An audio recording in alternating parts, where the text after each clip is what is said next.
On this day of celebration of Martin Luther King's holiday, I want to take the time to reflect on the civil rights journey of Black women who paved the way for us Black women today to be as fearless and as strong and as brave as we need to be to fight continuously against the injustices and inequalities of America. On this day of MLK, with his bunny hopping, white woman worshiping, possibly down low self, him and Mr. Rustin, right?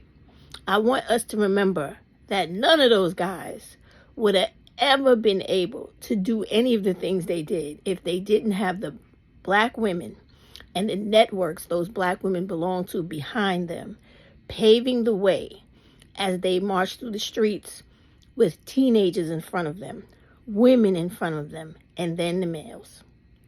Always understand that. This was never about the bravery of Black males because they never had any. When I went to the Black Women's March last with Rosa, there were 2 Black women whose grandmothers had been beheaded for fighting for civil rights for Black women and trying to protect the sexual assault and abuse of young Black girls. This is the stock Black women are made of. This is what you should remember, and how and why you should pull yourself out of all that Black male worshiping nonsense, indoctrination, and rhetoric.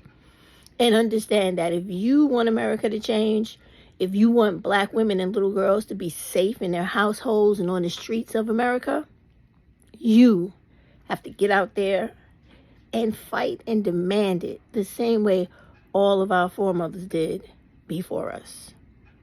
Let's take a little journey down memory lane in historical, factual, civil rights of the history of Black women in America. 53-year-old Mary Church Terrell, a charter member of the NAACP and a longtime suffragist, answered the call more than once.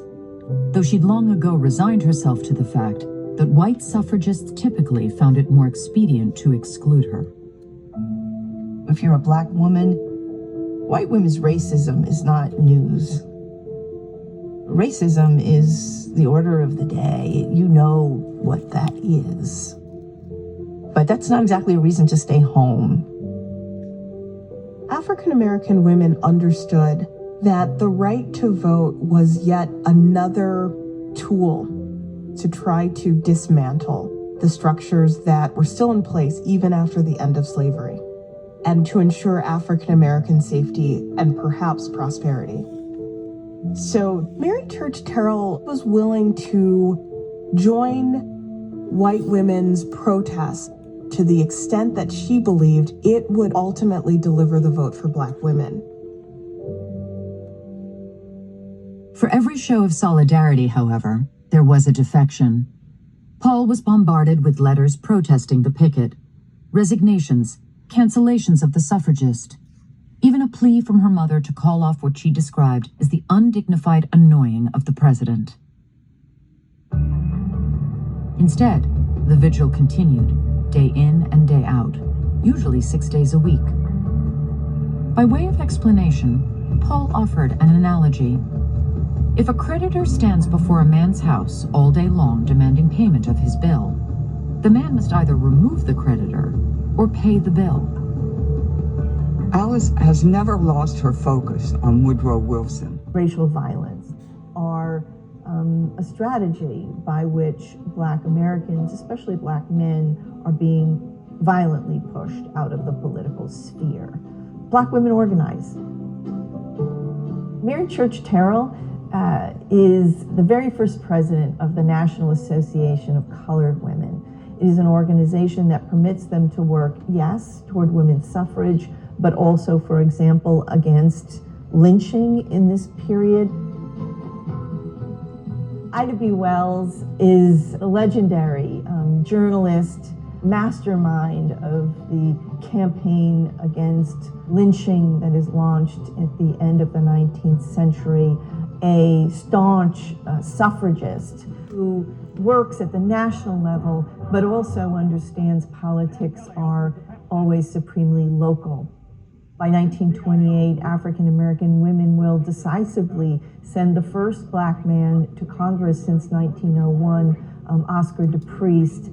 Very much had women like Ida Wells to thank for that.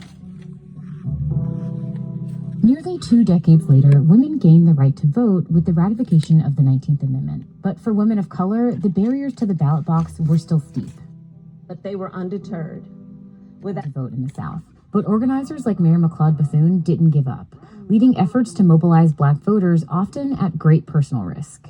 Her work will be impossible in Florida. The violence, organized Klan, terroristic violence is relentless. But by the 30s, she'll take herself to Washington and show us that there's more than one way to be a political leader.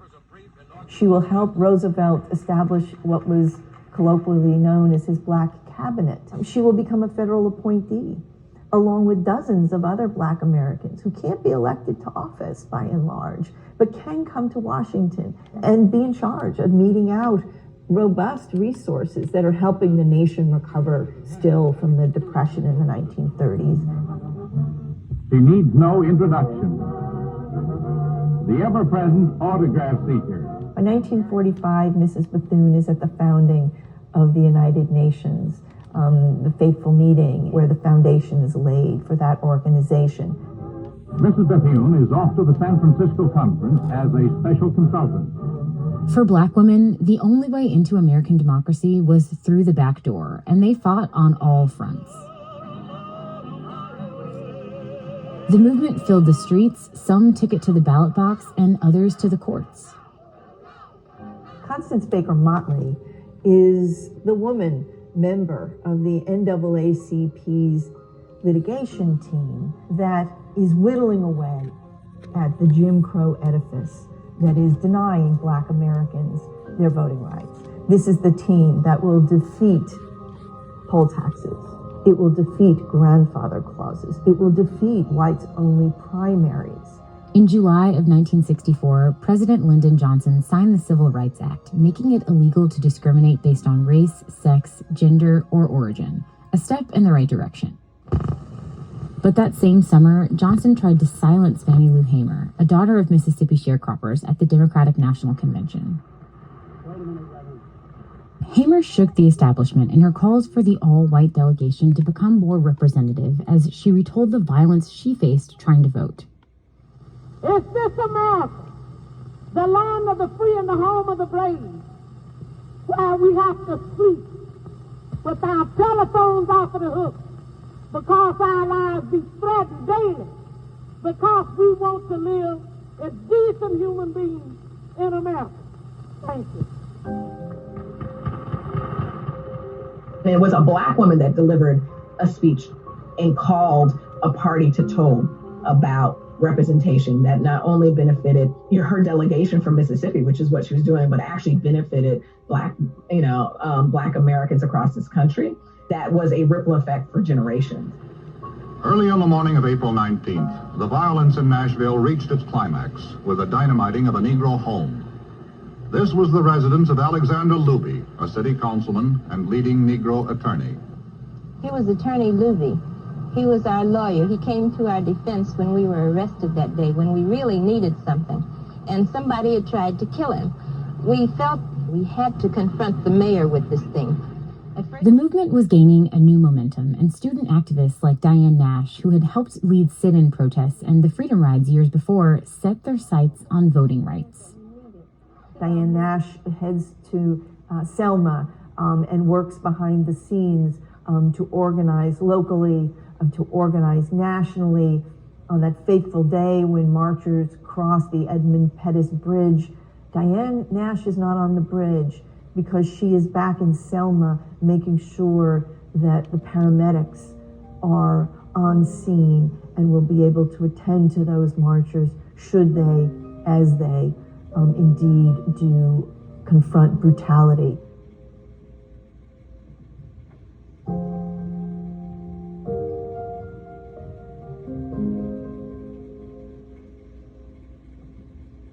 The first of 3 peaceful protests from Selma to Montgomery, Alabama came to be called Bloody Sunday. Images of that day shocked the nation, pushing Congress to pass the Voting Rights Act.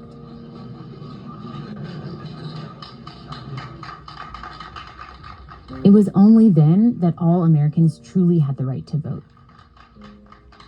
In the wake of the Voting Rights Act, Black women are among those who are very eager to test the power of this newly enfranchised Black electorate.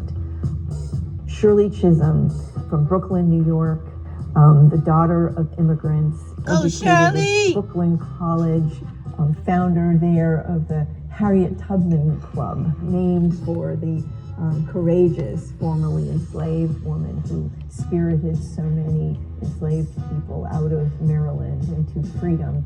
This is Shirley Chisholm's foundation for her first run for political office in 1965, leading to her election to Congress in 1968, the very first Black woman to sit in Congress. Shirley Chisholm's victory inspired more Black women to get involved in politics. Very early on, this included Representative Barbara Lee, who was elected to Congress in 1998. I was a psychology major, but I took one class in government, and part of the course requirement was to work in a presidential campaign. So at the same time, I was president of Black Student Union, invited Shirley Chisholm to campus as the first, can you imagine, the first African-American woman elected to Congress. And during her speech, she said she was ready for president. So of course, I went up and told her afterwards about my class. She said, if you really believe in change, you've got to get involved. I stand before you today as a candidate for the Democratic nomination for the presidency of the United States of America. I am not the candidate of Black America, although I am Black and proud. I am not the candidate of the women's movement of this country, although I am a woman. I am the candidate of the people of America. Very few folks expect that Shirley Chisholm will win the nomination in 1972, but in many ways, that's not the point, right? That Chisholm is there to really prove the full capacity of this newly enfranchised Black electorate from across the United States. And that she does. You see, Black women, when you are reminiscent of holidays and movements in America, always be so clear that those movements would have never been able to begin, complete themselves, or be as powerful as they were if it were not for the teenage Black women and the women that stood in front, in the middle, and behind everything those Black people collectively, Black males, women, and children, were a part of to mold and change America into what it is today. And we still ain't finished. We got a ways to go. But let's continue. So that whenever you come upon the next Martin Luther King Day or any other holiday where Black people are supposed to be celebrated, take a moment and think about all the Black women who sacrificed and died for your freedoms that you enjoy today. And then you go make them proud by continuing on their legacy and paying it forward for all the little Black girls that come behind you. Do this. She had to break some barriers for women, for Black and brown people. And I remember one of her quotes about how this country was really losing out because they didn't embrace the views and the creativity of Black and brown people and women in the revitalization and rejuvenation of the country. I know from my travels to the cities and small towns of America that we have a vast potential which can and must be put to constructive use in getting this great nation together. I know that millions of Americans from all walks of life agree with me that leadership does not mean putting the ear to the ground to follow public opinion, but to have the vision of what is necessary and the courage to make it possible. Chisholm retired in 1991 and remained the only Black woman in Congress until 1973. It then took another 24 years to elect a Black woman to the Senate. Can you tell the committee what was the most embarrassing of all the incidences that you have alleged? I think the one that was the most embarrassing was his discussion of pornography. This hearing in 1991 inspired several women across the country to run for office.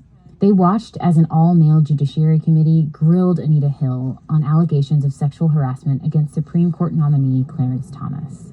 I couldn't abide the idea. It was just anathema to me that somebody who stood in opposition to everything that Thurgood Marshall had worked for would be the new Supreme Court justice.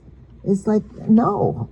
So I decided then I'm running for the Senate. Ms. Mikulski, Ms. Mosley Braun, Mr. Murkowski. In 1993, Braun became the first Black woman senator in American history.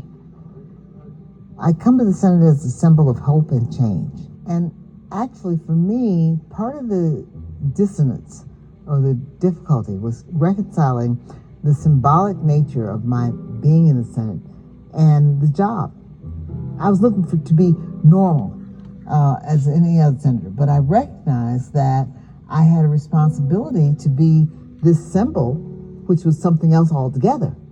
Braun would go on to become a member of the Senate Judiciary Committee, but her term was marred by controversy, including allegations of misusing campaign money and helping her mother commit Medicaid fraud. I spent the next 6 years trying to prove that I wasn't a fraud, that I wasn't a corrupt, I wasn't all bad stuff. Braun was never charged with criminal wrongdoing. In 1998, she lost her re-election to Republican Peter Fitzgerald. 5 years later, she ran for president.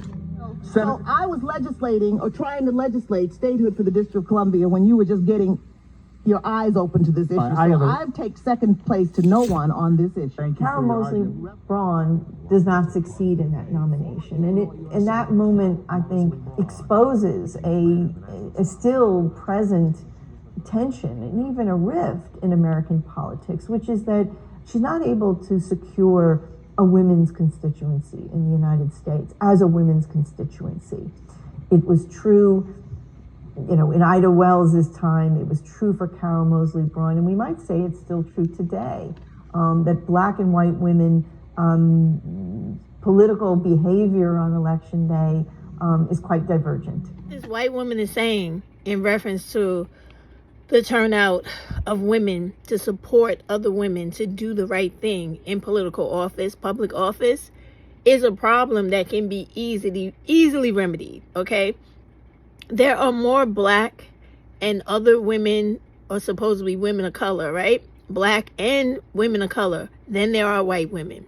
So if white women who you know are not going to stand behind any candidate that is going to be righteous and just and want equality, real equality and real democracy for everybody else besides whites is not going to stand behind them, then it has to be you, Black women and other non-Black women, who understand that if you want a really democratic, equity-based, equality-based country, you have to get your ass out to the polls and you have to vote. And you have to stop being politically ignorant and worrying about the benefits that your male counterpart will receive over you. You have to go out and demand what you want from the political table and then vote for it in high amounts and never let it rest. We want abortion rights to be restored. So therefore, every Black woman, every other woman who wants abortion rights to be restored needs to be harassing their representatives, writing letters, attending rallies, starting all types of grassroots level movements where they're talking about standing up for the rights of women to have freedom over their bodies, reproductive freedom, and etc. And if you have to start a small nonprofit to do that, or start a committee or task force or whatever it is amongst the everyday citizen, then you do that to show them that once women come together, we are a powerful force and we must be respected and, most importantly, heard. To raise money for her campaign. It was grueling, and I was glad I did it because I met a lot of really wonderful people on the campaign trail, not the least of which were the fathers who brought their daughters, little girls, to see me debate. And they said, I just wanted her to see that it's possible for a girl to do this. And it was like, if that's my contribution, then that's enough. Shirley Chisholm paved the way for Jesse Jackson. Jesse Jackson ran in 84 and 88, and he registered 8-9 million more people in the South. Paved the way for Barack Obama as an African-American man. Paved the way for Kamala Harris. And so this has been a trajectory. We all stand on each other's shoulders. But none of it would have been possible had it not been for the Black women's vote. Their vote helped propel Barack Obama to victory in 2008 and again in 2012. And in 2016, it was the Black women's vote that helped Hillary Clinton become the first female nominee of a majority party. So Black women, every Black holiday that comes around, you remember that the civil rights movement would have not ever accomplished any of the political advantages it did for Black women on a whole, with the election of all these Black women you saw today, with the possibility and the potential for other Black women to step out of the shadows any day and do the same thing those women did and more, is there at your disposal anytime you reach for it, simply because Black women like you never sat still, never sat quietly, never allowed this country, the Black male, the white male, and anybody else to constantly keep pummeling us into the ground. So this is why it's important for you to realize that when every holiday rolls around, you have all these foremothers to be proud of. And know that if it wasn't for their contribution, you wouldn't be where you are today. So don't take that lightly. Go learn everything you can about the voting process, the presidential election process, and make sure you are not absent on the day it is time to vote, for your voice to be heard, so that Black women change and economic empowerment rings louder than any of this false fake history that surrounds Black males from the civil rights era, as we recognize and are reminded of every day on this Malcolm/Martin Luther King Day. Because we always tend to leave Malcolm out, but in my opinion, he was way more important than Martin. And it's all this history coupled into all of the hard work Black women put in on all this stuff we take advantage of and take for granted, that we can use today to help get rid of Black femicide, child homicide, the human trafficking of our girls in California and everywhere else, and to get more laws and policies to protect and safeguard Black women and children in their homes and on the streets of America. You have to only tie up your bootstraps, put your helmet on, and get in the fucking game. That's all you got to do. Have a great holiday today. Reflect and revel in the work that your foremothers have done to provide you with the freedoms you have and that you must continue to fight for every day.